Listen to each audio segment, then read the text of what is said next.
Hi student, आज हम लोग न्यू चैप्टर डिस्कस करने वाले हैं। Chapter number 14 ecosystem. तो इस चैप्टर में हम इकोसिस्टम के स्ट्रक्चर के बारे में, फंक्शन के बारे में, इन सारी चीज़ों के बारे में डिस्कस करेंगे।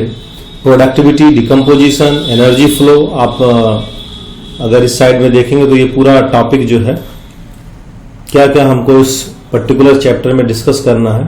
इकोलॉजिकल पिरामिड, इकोलॉजिकल सक्सेशन, ये सारे टॉपिक हम लोग इस पूरे चैप्टर में कंप्लीट करेंगे। न्यूट्रिएंट साइकिल को भी पढ़ेंगे एंड इकोसिस्टम सर्विसेज। तो आते हैं हम लोग फर्स्ट लाइन पर।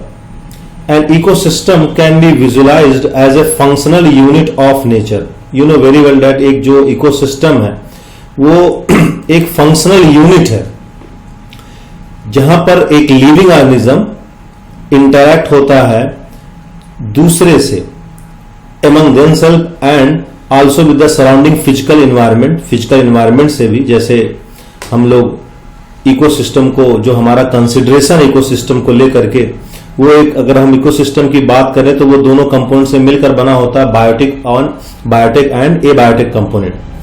तो जो इकोसिस्टम है, ecosystem is made up of two component, biotic and abiotic component.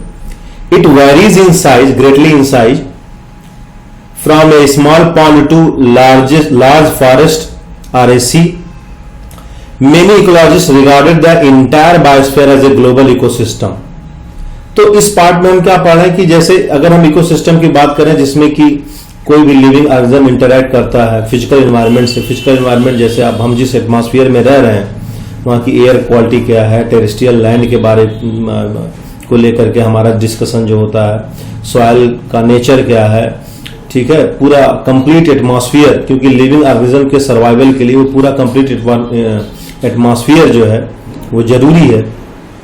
तो ये जो इकोलॉजिकल सिस्टम है, ये जो इकोसिस्टम है, इकोसिस्टम की बात करें, वो एक छोटा सा इकोसिस्टम भी होता है। एक एक्वेरियम आप ले लीजिए, अगर उसमें प्लांट और वो सारी चीजें हैं तो वो भी एक इकोसिस्टम है। और अगर हम एक बड़ा स्मॉल पॉन्ड ले लें तो वो भी एक इकोसिस्टम है। इसकी जो साइज है वो वेरी करती रही है। एक फॉरेस्ट, अगर आप एक लार्ज फॉरेस्ट को कंसीडर करें तो वो भी एक सिस्टम है, इकोसिस्टम है। एक सी आप कंसीडर करें, रिवर कंसीडर करें तो वो भी एक तरीके से क्या है, डिफरेंट टाइप ऑफ इकोसिस्टम है। तो ये जो इकोसिस्टम है इसकी साइज एक small, from smaller to larger, मतलब स्मॉल इकोसिस्टम भी हो सकता है, लार्ज इकोसिस्टम भी हो सकता है। जितना बड़ा इकोसिस्टम होगा उतनी उसमें डाइवर्सिटी पाई जाएगी। तो इसके हिसाब से कि चाहे वो एक लार्ज फॉरेस्ट हो, चाहे वो एक सी हो, कि अगर हम बात करें तो वहां पर बायोडाइवर्सिटी क्या होती है, ज्यादा होती है। Many ecologists regarded the entire biosphere as a global ecosystem. पूरा जो बायोस्फीयर है उसको, कई ऐसे इकोलॉजिस्ट हैं जिन्होंने पूरे बायोस्फीयर को एक ग्लोबल इकोसिस्टम कंसीडर किया है, as a composite of all local ecosystem on the earth. Since this system is too much big complex to be studied at one. अब अगर हम पूरे अर्थ के बारे में एक साथ पूरे बायोस्फीयर को एक इकोसिस्टम मानकर स्टडी करें तो ये काफी बड़ा होगा हमारे लिए और डिफिकल्ट होगा स्टडी करना। तो it is convenient to divide into two basic category. इसलिए हम क्या करते हैं, पूरे इकोसिस्टम को दो बेसिक कैटेगरी में क्या कर लेते हैं, डिवाइड कर लेते हैं, namely terrestrial and aquatic. You know very well that terrestrial का मतलब है ऐसे इकोसिस्टम जो लैंड पे डेवलप्ड है। एक्वाटिक का मतलब है ऐसे इकोसिस्टम जो वाटर, रिवर या जो भी तुम्हारा वाटर रिलेटेड वाटर बॉडीज हैं उसमें डेवलप्ड है। जैसे हम फॉरेस्ट को ले लें, ये land, grass land, desert are the some example of terrestrial ecosystem. तो अगर हम चाहे फॉरेस्ट ले लें, ग्रासलैंड ले लें, डेजर्ट ले लें, ये सब एग्जाम्पल हैं। और ये एग्जाम्पल किसके हैं, ये टेरेस्ट्रियल इकोसिस्टम के एग्जाम्पल हैं। वहीं पॉन्ड, लेक, वाटरलैंड, रिवर, ठीक है, these are the example of aquatic ecosystem. तो आपको क्लियर पता चल गया होगा, there are two different type of ecosystem, terrestrial and aquatic ecosystem. Example of terrestrial ecosystem ये हमने अभी डिस्कस किया। एग्जाम्पल ऑफ एक्वाटिक इकोसिस्टम ये भी हमने डिस्कस किया। अगर हम एक क्रॉप फील्ड की बात करें, मान लीजिए कहीं पर भी एक किसान जो है जो खेती करता है तो उसमें भी आप देखो प्लांट है, फिर उसमें इंसेक्ट आ जाते हैं, पेस्ट आ जाते हैं, तमाम सारी चीजें आ जाती हैं। तो वो भी एक क्राफ्ट फील्ड हुआ या एक एक्वेरियम हुआ, वो भी हम एक मैन मेड इकोसिस्टम उसको बोलते हैं। तो एक तरीके से ये पूरा जो है इकोसिस्टम को हमने डिफाइन किया कि what are the type of ecosystem, terrestrial, aquatic और मैन मेड इकोसिस्टम किसको हम लोग बोलते हैं।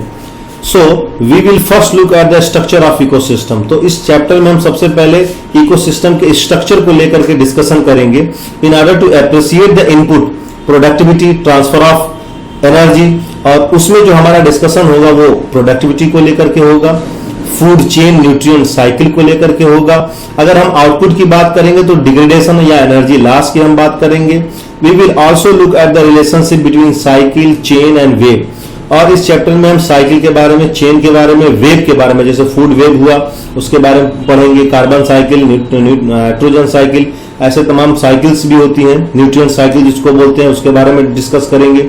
फूड चेन के बारे में हम लोग डिस्कस करेंगे, that are created as a result of this energy flow. और ये जो क्रिएट हुई है वो किसकी वजह से, जो कि एनर्जी फ्लो की वजह से क्रिएट हुई है सिस्टम में, और किस तरीके से ये सभी एक दूसरे से इनका जो इंटर रिलेशनशिप है उसको भी हम इस पर्टिकुलर यूनिट में डिस्कस करने वाले हैं। ओके स्टूडेंट, तो आई होप मैंने एक समरी बताई कि इस चैप्टर में हम लोग क्या डिस्कस करेंगे। और सबसे पहला जो टॉपिक हम इसमें शुरू करने वाले हैं वो है structure and function of ecosystem. तो इसी को लेकर के हम लोग डिस्कशन हमारा जो है ये रहेगा नेक्स्ट वीडियो लेक्चर में। ओके।